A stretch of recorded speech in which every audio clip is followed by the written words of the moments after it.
Hey everyone, this is Nico from Lander App, and today I have the pleasure to be with Bryan Eisenberg. Well, Bryan is a best-selling author, is one of the most prominent experts on conversion optimization, so Bryan, thank you very much. It's a pleasure.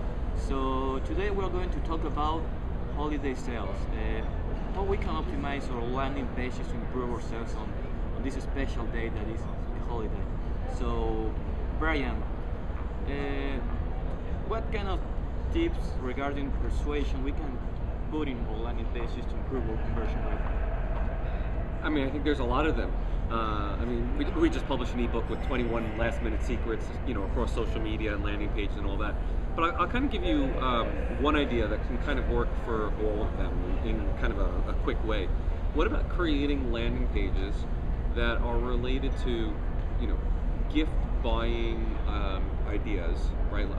That are buying guides, like how to buy the perfect gift for my dad who loves golf, right?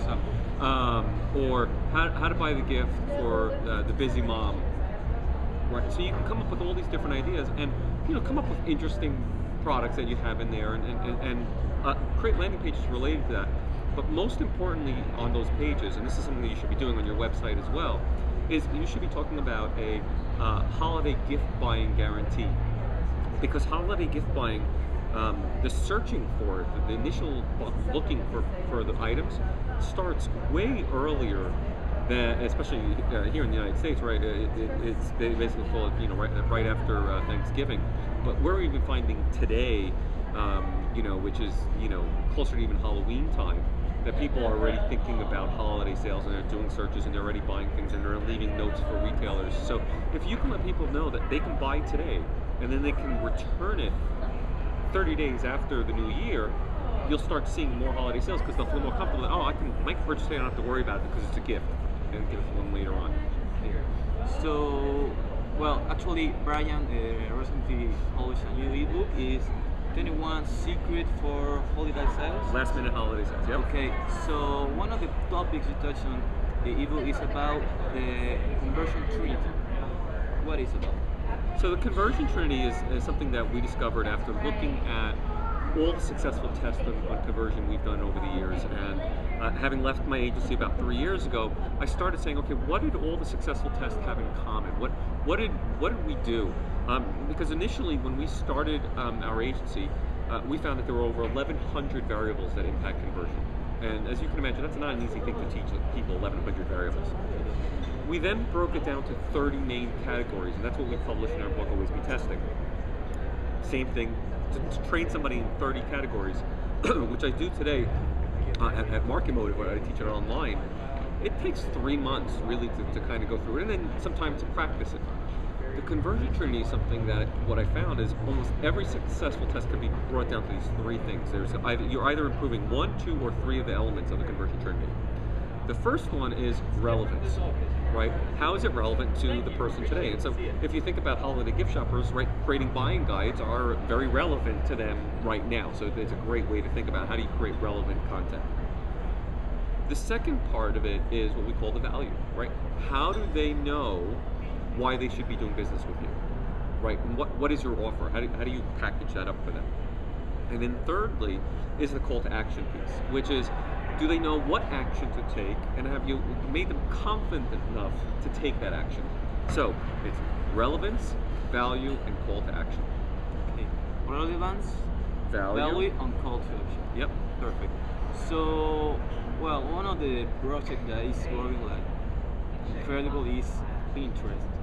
How important is Pinterest for retailers, and how they can optimize this website to take advantage of this tool?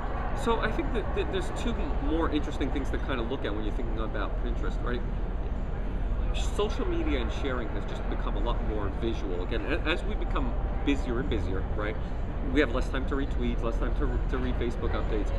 Pictures supposedly, tell 1,000 words, right? So if I can have a nice picture up there, so if you look at the success of things like Instagram and those kinds of things, we're seeing obviously something where we can collect all that and curate that, like a Pinterest is going to gather a lot of interest. And so I think we definitely have to start thinking that way. So A, make sure your images are optimized properly, right? It's not only picture 4, but make sure you have a name on the picture and all those kinds of things. That's really critical. The typical SEO things around image optimization. That's one. But two, and we're finding this not of course every single category of retail, but certainly anything that can be, and I'm talking about very broadly related to fashionable, right? Is working extremely well. So like we have a friend of ours who sells cases for like the iPhone, Yes. and he's finding it delivering, every single picture he's putting up there is delivering like a 9% to 15% conversion rate. Okay, and with good enough volume. I mean, it's not a volume of an AdWords per se, and it's very relevant. It's people looking, they saw a picture of the case, they love the case, they're like, I want it, boom. Crazy. So, regarding different marketing channels, we have search marketing, we have display advertising, and mobile. Mm-hmm. E-commerce and mobile. How we can optimize our campaigns or website to take advantage of this new wave of mobile devices and mobile traffic? So mobile is definitely changing the way we look at the whole internet, right? People connected all the time, and so what's relevant to someone on a mobile device when they're doing a search could be very different than when they're doing the search on their desktop. So if I type in jeans, right, and I'm on my desktop, I'm probably looking to browse different jean styles and stuff like that. But if I type jeans onto my mobile device, I'm probably looking for a place nearby where I can buy jeans, right? So you want to optimize differently for the different channels. You also want to have different kind of search campaigns and marketing campaigns for the different channels as well. I see too many people lump iPad and mobile and web as one campaign. It doesn't work. You really need to separate them out into completely different campaigns. And then it's different levels of content, right? On the web, I can take a page that's endless, but on a mobile device, I want just the key punchy points that are going to help me make a quick decision, right? It's again, how would you communicate it in, Twitter type length at 140 characters or less with a great image or less? And also, how do you make it easy for me to share, right? Because I may find the perfect product excuse me, on my phone, but then want to share it and purchase it on my desktop. Have you given me an easy way to share that URL? So it's about that the user behave differently on desktop than mobile, and you understand that you can make changes on the website to make a better experience and improve your conversion rate. Exactly. Okay. So one of the things I read on your blog is about this sense between the ad and the landing pages, and it's extremely important because people focus mostly on headlines, call to action, but the step before is about. It amazes me. So one of the earliest research studies about internet behavior and how people navigate in cyberspace, and I'm talking about early, 1994, okay, which is very early in the internet years, right? I mean, Amazon wasn't even selling at this point, right? Just to put that in perspective. Dr. Ed Shee from Xerox PARC identified that people are information foraging animals. And what that means is we get very focused in on the task that we're after. And you just think about it, right? If you do a search and you can't find the exact word that you were looking for in the search on the landing page, you're probably going to bounce right back. Or at least a similar word, a synonym, right? You've got to have something like that. And it also works for visual stuff, right? If you have a banner and a landing page, you want to have similar imagery, not necessarily identical because you want it to vary a little bit to create interest. Similar offers, similar logo, all those kinds of things.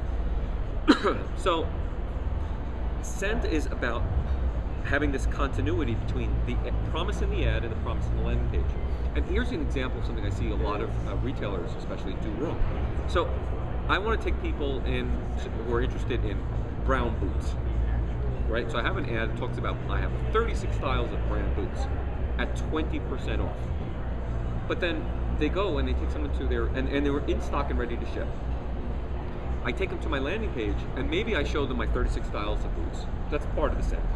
But nowhere does it say that's in stock, and nowhere is it telling me that it's 20% off. Okay? Maybe it's in the price, but they're not shouting at the top 20% off. Now think about this not only from the searcher's point of view, but also from the search engine's point of view, because all the search engine is trying to do, right, especially from the quality score perspective of Google, is saying, look, you made a promise in your ad. Are you living up to it? on the landing page. And if it can't spider and read the same promises you made in your ad on your landing page, how good of a quality can it actually be? That's sent. That's the relevance I talk about in the conversion equation. And if you've got value in your ad, which you should also, you need to repeat that value on your landing page. So basically it's about also fulfill the expectation of the user from the ad to the landing page. Exactly. Okay, that's good. Last, how important is to be fast? A team that is easily prepared to change and improve and test every time. But because I see that a lot of companies have this strong structure that is very hard to make tests and change and a lot. Yeah, the management structure is a little bit more rigid. Yeah. So, you know, I talk about this almost as and this is a baseball analogy, but I don't know if you saw the movie Moneyball. Yes. With Brad Pitt. And the basic premise was, look, there's lots of metrics of success out there, but maybe if we look at the metrics differently, we could be a lot more successful by looking at our organization differently. And that's what Oakland A's did, that's what the Texas Rangers have done, and a lot of organizations have become very successful at this. So I like to talk about the e-commerce Moneyball example. So I mentioned Amazon earlier, right? In the mid-1990s, they were competing with the likes of Walmart, Barnes & Nobles, Borders, and these were large organizations, had a lot more funding than Amazon did.